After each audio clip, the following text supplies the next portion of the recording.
this is going to be a quick tutorial on how we needle around the kneecap, and there's several structures in the kneecap that are really important. The surface anatomy here, again, we're going to go over every time before I needle. I'm always making sure that, well, we always know our bony landmarks. So our bony landmarks here are basically the patella. We're going to go find the epicondyle of the femur. So that's the lateral epicondyle here. This is the medial epicondyle. And then I'm going to find your tibial plateau, which is more on the tibia. Come over here. That's the plateau on this side. Plateau, and then over here you're going to find the head of the fibula. Now, there are several things that you can needle here. We can needle on the top portion of the patella, the inferior border of the patella, and then this is right in between, which is why you need to know where the lateral epicondyle is and where your tibia, the head of the tibia is we're going to find that ligament, which is right here. What is that ligament, Dr. Eric? LCL. Your LCL, and then same thing on this side. I'm going to find the tibial plateau until I get to an area where I can find a fibrous tissue, and then I'm also going to find the medial epicondyle of the femur, and in between that's going to be your MCL. So, like any other thing with clean needle technique, we're going to wipe in one direction. We're going to wipe, and we're just going to allow that to dry off. Now, when we needle around this, especially around the patella, we're going to needle specifically until you hit a backstop of the bone. So on the superior portion, and also the needle size that we usually use, I never use a 40, I never use a 75, obviously not a lot of depth, it's very superficial. I'm always going to use 25s. Here you don't have to be as hard with the tissue because like this, again, very superficial. You're just going to use your other hand to kind of guide you as to where you want to be. On the superior pole of the patella, we're going to find that edge of the patella and we're just going to tap it in until we hit the back of the bone, just like that. And if I'm going to do the top part, I'm just hitting to the bone, same thing. You'll notice that it's a little bit of a different technique. Because it's so superficial, I'm just going to get to the place where I know that's the bone. I'm going to pincer this and pinch in on the actual pipette, and I'm still pressing quite hard on the pipette so that it's not moving, and then I just jam it in there. And then we're going to go right into the bone. Now, the same can be said to the inferior border of the patella and also the insertion of the patella into the tibia. This is where you're going to find a lot of jumper's knee, and it just kind of depends on where I feel like the tears might be or the inflammation might be. Oftentimes it's going to be on the insertion at the tibia, but sometimes it can be also at the inferior pole of the patella.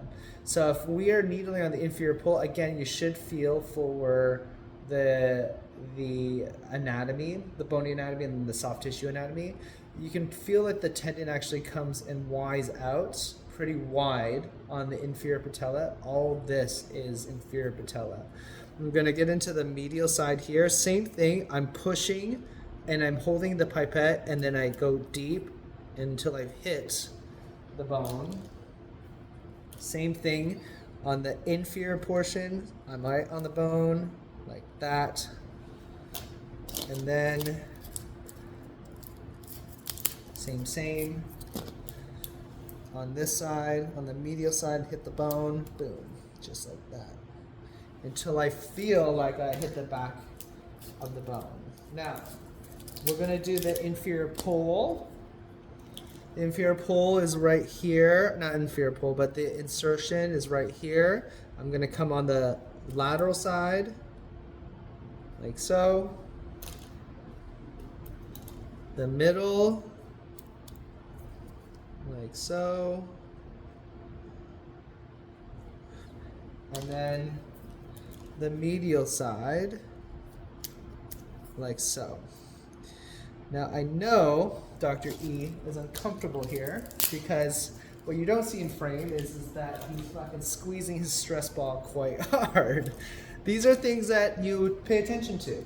Look, I get it. It's not comfortable. And with the patient, especially with kids, you're going to have to communicate quite well. And you're just going to remind them, like, it's going to be, I wouldn't say pain. We want to try to stay away from the word pain and just say there's going to be some slight, there's going to be like a pressure. I would use like pressure or just a mild discomfort.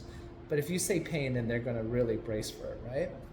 Now, on the lateral side here is going to be your LCL. Like I said, I've already palpated where the lateral epicondyle is and also the medial epicondyle.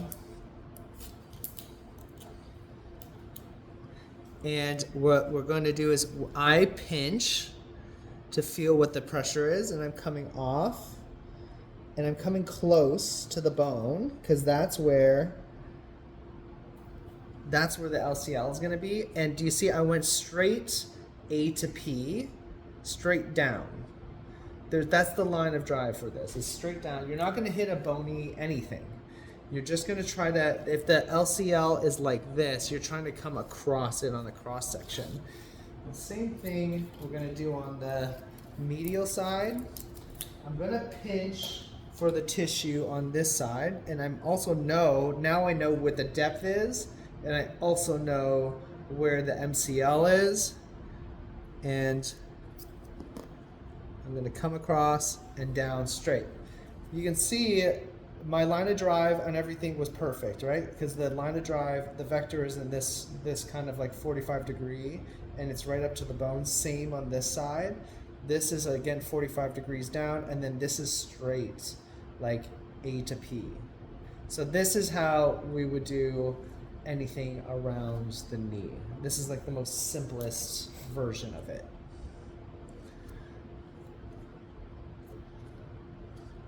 I'm going to take these out. They're not deep, you see, they're just like literally skin deep.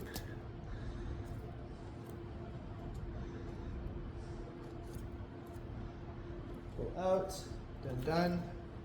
Done. Okay, you put your pants back on. Not like that.